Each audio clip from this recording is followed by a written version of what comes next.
கோவை சரவணபீடம் உங்களை அன்போடு வரவேற்கிறது. துல்லிய ஜாதகம் மற்றும் ஆன்மீக குறிப்புகளை அறிய நமது யூடியூப் சேனலை சப்ஸ்கிரைப் செய்யுங்கள். வணக்கம். இணையான குருநாதன் பொற்பாதம் போற்றி. இந்த ஜோதிட கலையை எனக்கு கற்றுக் கொடுத்த குருமார்களின் பாதம் தொட்டு உங்களை எல்லாம் சரவணபீடம் யூடியூப் சேனல் மூலம் சந்திப்பதிலே மற்றற்ற மகிழ்ச்சி. இது சரவணபீடம் ஆன்மீக ஜோதிட ஆராய்ச்சி மையம், கோவை. அன்பர்களே, இந்த பதிவிலே கன்னி ராசி லக்னத்தில் பிறந்தவர்களுக்கு தசா புத்தி பலன்கள் என்ன செய்யும் என்பதை பற்றிய பதிவு இது. பொதுவாக ஒரு மனிதனுடைய வாழ்க்கையில பிறப்பு முதல் இறப்பு வரை நடக்கக்கூடிய அனைத்து சம்பவங்களும், நன்மை தீமை, வெற்றி தோல்வி, அவமானம், கடன், நோய், வழக்கு, எதிரிகள், கெட்ட சம்பவங்கள், இது எல்லா விஷயங்களும் சொல்லலாம். வாழ்க்கையினுடைய அத்தனை விஷயங்களும், தொழில், வருமானம், பொருளாதாரம், இப்படி நல்ல எல்லா சம்பவங்களும் அதை தீர்மானிக்கக்கூடிய ஒரு விஷயம் எதுனா தசா புத்திகள் தான். அந்தந்த காலத்தில் வரக்கூடிய தசா புத்திகள் மட்டுமே அந்தந்த பலன்களை அந்தந்த காலங்களில் தீர்மானிக்குது. அப்போ ஒரு மனிதனுடைய வாழ்க்கையில தசா புத்திகள் என்பது மிக மிக முக்கியமான ஒன்று. வாழ்க்கையை நடத்தி கொண்டு போவதே தசா புத்திகள் தான். அப்போ ஒவ்வொரு கிரகத்துடைய தசா புத்திகள் என்னென்ன பலன் எந்தெந்த காலத்தில் செய்யும் தெரிஞ்சுட்டா வாழ்க்கை சிறப்பா கொண்டு போறதுக்கு அது சப்போர்ட்டிவா இருக்கும். அதற்கான பதிவு இது. எனவே இதை ஸ்கிப் பண்ணாம பாருங்க. அப்பதான் நான் சொல்ற விஷயங்கள் உங்களுக்கு தெளிவா புரியும். இந்த சேனலை சப்ஸ்கிரைப் பண்ணாம இருந்தா ஒரு முறை சப்ஸ்கிரைப் பண்ணிக்கோங்க. அப்படியே பக்கத்துல ஒரு பெல் சிம்பல் வரும், அதை பிரஸ் பண்ணிக்கோங்க. அடுத்தடுத்து எங்கள் பதிவுகள் உங்களுக்கு கிடைப்பதற்கு வசதியாக இருக்கும். பிடிச்சிருந்தா ஒரு லைக் பண்ணுங்க, ஒரு ஷேர் பண்ணுங்க, ஒரு கமெண்ட் பண்ணுங்க. கன்னி லக்னம், கன்னி ராசி, காலபுருஷனுடைய 6வது வீடு, 6வது ராசி. இந்த கன்னிக்கு அதிபதி யாருன்னா புதன். அப்ப புதனுடைய தன்மைகள் கன்னியில் பிறந்தவர்களுக்கு கூட இருக்கும். ஒரு நகைச்சுவை உணர்வோடு இருப்பாங்க. எதையுமே கலகலப்பா செய்வாங்க. வாழ்க்கையில எதை செய்தாலும் 2 விஷயமாக செய்வாங்க. தொழில் செய்தாலும் 2 தொழில், அது மாதிரி எதை செய்தாலும் 2 செய்வாங்க. அந்த மாதிரி கன்னி லக்னம் ராசியில் பிறந்தவர்களுக்கு தசா புத்திகளுடைய அமைப்பு பார்த்தீங்கன்னா, இப்போ 9 கிரகங்களுடைய தசா புத்திகள் எடுத்துட்டீங்கன்னா, சூரிய திசை அப்படின்னு வச்சுட்டா, சூரிய திசை என்பது கன்னியில் பிறந்தவர்களுக்கு சூரியன் 12ஆம் அதிபதி, அதாவது விரையாதிபதி, இந்த லக்னத்திற்கு பாவி. அப்ப அந்த மாதிரி சூரிய திசை வரும் காலம் 6 ஆண்டுகள் சூரியன் வாழ்க்கையில் நன்மை செய்ய மாட்டார். நிறைய தோல்வி, தடை, அவமானத்தை கொடுக்கக்கூடிய கிரகம், விரயம், நஷ்டங்களை தரக்கூடிய கிரகம். பொதுவா ஒரு தசை எந்த வயதுகளில் வருதோ அதுக்கு தகுந்த மாதிரி பலன்களும் மாறுபடும். இளமையில் வரும்போது ஒரு பலன் செய்யும், மத்தியம வயது சம்பாதிக்கிற வயசுல ஒரு பலன் செய்யும். அதே திசை பிற்பகுதி கடைசி காலத்துல ஒரு பலனை செய்யும். ஒரே கிரகமா இருந்தாலும் வயதுக்கு தகுந்த மாதிரி பலன்கள் மாறும். அப்ப சூரிய திசை இளமையில் என்ன செய்யும்? இளமையில் கல்வி, ஆரோக்கியம் இதை கெடுக்கும். சம்பாதிக்கிற வயசுல வரும்போது விரயம், நஷ்டம், தொழில் தோல்வி, அவமானத்தை கொடுக்கும். அதே திசை பிற்பகுதியில வரும்போது ஆயுள் ஆரோக்கியத்தை பாதிக்கும். ஸோ இப்படி ஒவ்வொரு தசைகளும் அந்தந்த வயதுக்கு தகுந்த மாதிரி பலன்களை மாற்றி செய்யும். அதை பார்த்துதான் பலன் சொல்லணும். எந்த வயதுல அந்த திசை நடக்குதுன்னு பார்க்கறது ரொம்ப முக்கியம்.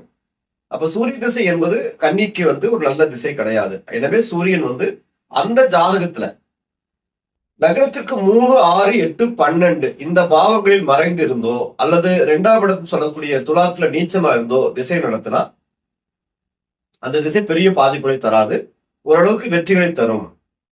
சூரியன் நல்ல இடங்கள் இருக்கு, பலம் பெற்று இருக்கார் அப்படின்னா அந்த விரயம், நஷ்டங்களை பெரிய அளவு கொடுப்பாரு. எனவே அந்த சூரிய திசை என்பது இந்த கன்னி லக்னம் ராசி பொறுத்தளவுக்கு மறைவு ஸ்தானங்கள் இருப்பது, பலம் குறைந்திருப்பது வெற்றி. அடுத்து சந்திர திசை. சந்திரன் கன்னிக்கு லாபாதிபதி, உபஜெயஸ்தானம் சொல்லக்கூடிய 11ஆம் இடத்துக்கு அதிபதி. வாழ்க்கையில் எல்லா வெற்றிகளையும் தரக்கூடிய ஒரு கிரகம், எண்ணங்களை பூர்த்தி செய்யக்கூடிய ஒரு பாவம் 11ஆம் இடம். அப்ப சந்திர திசை என்பது மிகப்பெரிய ஒரு யோக திசை கன்னியில் பிறந்தவர்களுக்கு. அப்ப சந்திரன் ஜாதகங்கள்ல நல்ல பலமான இடங்கள் இருக்கணும். கேந்திர திரிகோணங்களில் இருந்தால் நல்ல பலம்.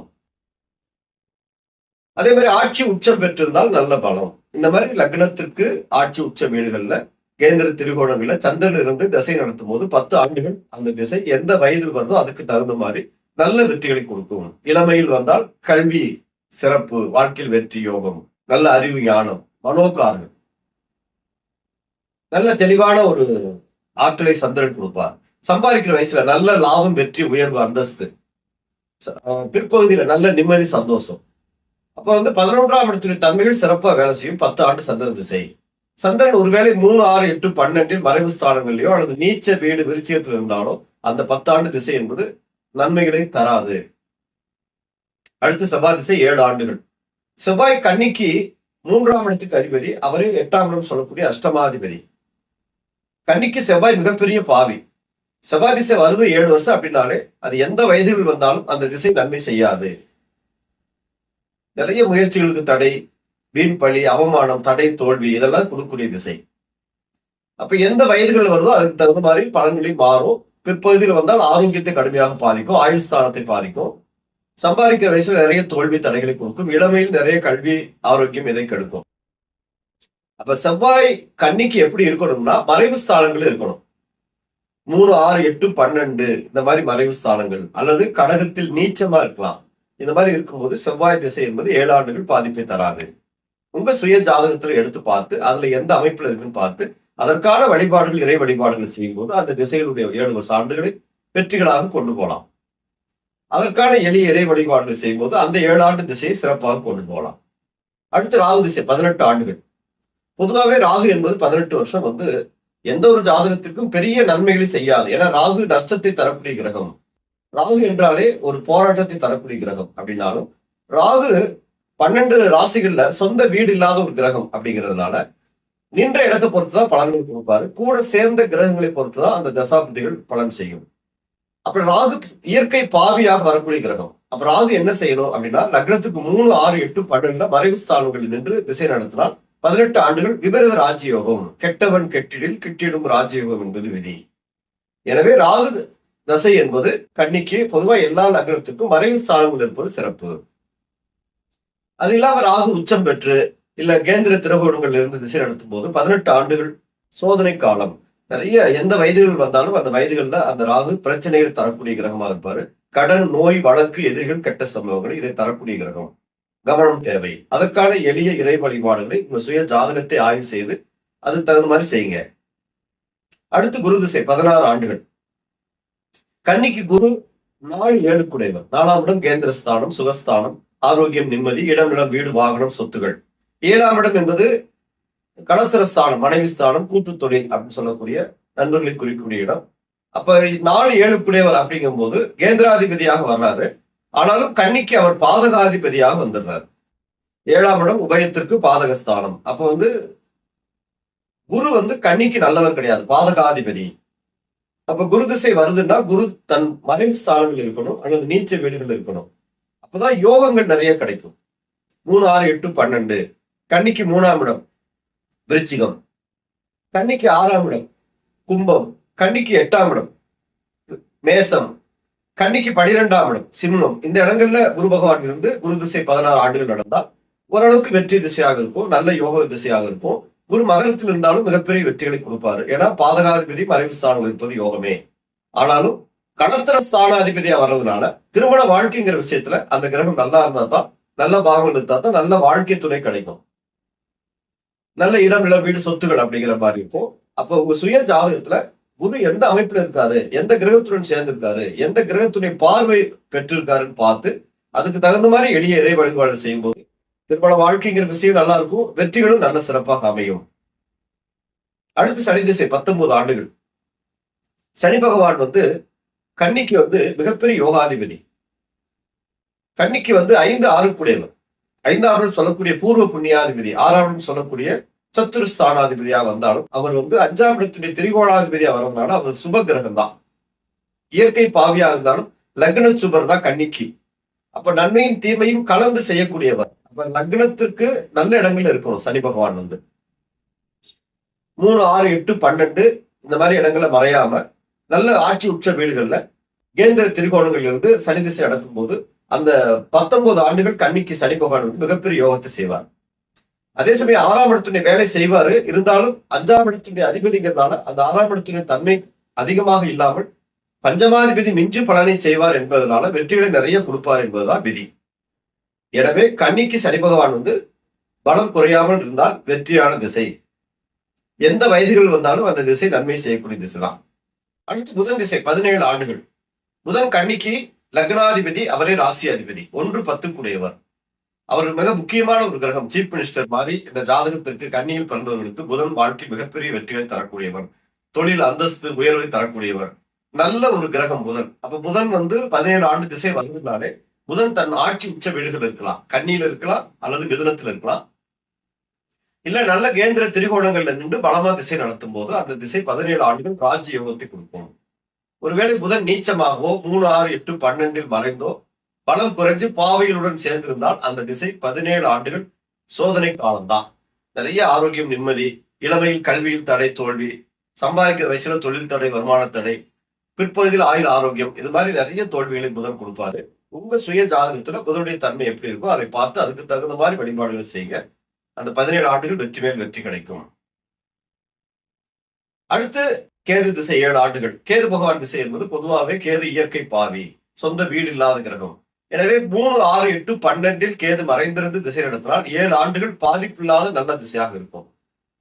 ஒருவேளை கேது பலமாக கேந்திர திரிகோணங்கள் இருந்தால் அந்த திசை 7 ஆண்டுகள் சோதனை காலமாக இருக்கும். நிறைய பொருளாதார பிரச்சனைகள், சட்ட சிக்கல், கடன், நோய், வழக்கு, விபத்து, கண்டங்கள் இதெல்லாம் கொடுக்கக்கூடிய திசையாக இருக்கும். கவனம் தேவை. அடுத்து சுக்கிர திசை 20 ஆண்டுகள். சுக்கிர பகவான் திசை என்பது கன்னிக்கு 2, 9 குடைவர், தனாதிபதி, குடும்பாதிபதி, வாக்குஸ்தானாதிபதி. அவரே பாக்கியாதிபதி அப்படிங்கிற 9ஆம் இடத்துக்கு அதிபதி, மிகப்பெரிய யோகாதிபதி. கன்னிக்கு சுக்கிர திசை வருதுனால 20 ஆண்டு ராஜ யோகம் எழுதி கையில கொடுத்துடலாம். ஆனால் சுக்கிரன் நல்ல பாவங்கள் இருக்கணும், அந்த ஜாதகங்கள் சுக்கிரனுடைய பலம் இருக்கணும். சுக்கிரன் தன் ஆட்சி உச்ச வீடுகள் இருந்தால் மிகப்பெரிய பலம். 2ஆம் இடத்துல ஆட்சியாகவோ அல்லது 9ஆம் இடத்துல ஆட்சியாகவோ இருப்பது பலம். சுக்கிரன் மீனத்துல உச்சமா இருப்பது இன்னும் பெரிய பலம். அதே மாதிரி கேந்திர திரிகோணங்கள் இருப்பது இன்னும் பெரிய சிறப்பு. இந்த மாதிரி சுக்கிரன் தன் பலம் நல்ல வீட்டில இருந்து 20 ஆண்டு திசை என்பது ராஜயோக திசை. ஒருவேளை சுக்கிரன் 3, 6, 8, 12 மறைந்தோ அல்லது கண்ணியிலே நீச்சமா இருந்தோ திசை நடத்தும் போது அந்த திசை மிகப்பெரிய 20 ஆண்டுகள் சோதனை திசையாக மாறிடுது.